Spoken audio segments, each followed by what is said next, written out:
सुकून कमरे से बाहर तो आ जाती है, लेकिन अचानक उसका शरीर जलने लगता है। वह दर्द से तड़प उठती है, आंखों से आंसू गिरते हैं और उसकी चीख पूरे घर में गूंज उठती है। नहार यह सब देखकर घबरा जाता है और उसके कदम अपने आप सुकून की ओर बढ़ जाते हैं। लेकिन सुकून अपने जलते हुए शरीर को देखकर डर जाती है और भागकर बाथरूम में चली जाती है। वह पानी की बौछार के नीचे खड़ी होकर अपने ऊपर पानी डालती रहती है, लेकिन दर्द कम नहीं होता। उसका चेहरा पीला पड़ जाता है, आंखें लाल हो जाती हैं। नहार दरवाजे पर पहुंचकर पुकारता है, सुकून, क्या हुआ तुम्हें? दरवाजा खोलो, मैं देखता हूँ। सुकून कांपती आवाज में कहती है, नहार, वह कलश मुझे तुमसे दूर कर रहा है। रूही ने उसे इसलिए रखा है ताकि वह मुझे तुमसे अलग कर सके। तुम्हें वह कलश नष्ट करना होगा, नहीं तो मैं हमेशा के लिए तुमसे दूर चली जाऊंगी।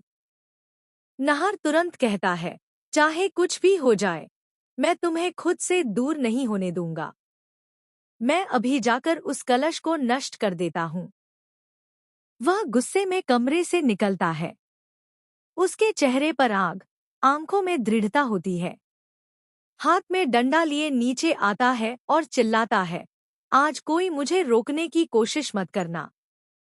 यह देखकर सब घर वाले चौंक जाते हैं।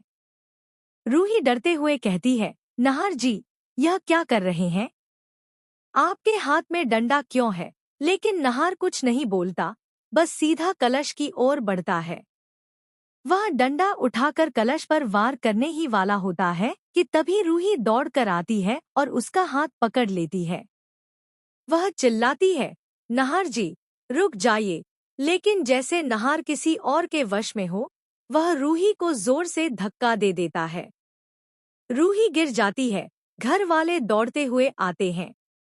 नहार चिल्लाता है, अगर कोई बीच में आया तो मुझसे बुरा कोई नहीं होगा। सब डरकर पीछे हट जाते हैं। नहार जैसे ही कलश तोड़ने की कोशिश करता है, उसमें से तेज रोशनी निकलती है। एक अजीब सी शक्ति नहार को अपनी ओर खींच लेती है। वह जोर से चीखता है और बेहोश होकर गिर जाता है। सब दौड़कर उसके पास आते हैं। रूही रोते हुए पानी छिड़कती है। कुछ देर बाद नहार की आंखें खुलती हैं। वह कहता है, मुझे क्या हुआ था? दादी कांपती आवाज में कहती है, तू बहुत बड़ा पाप करने जा रहा था बेटा, भगवान ने तुझे बचा लिया। नहार हैरान रह जाता है, कहता है, मैं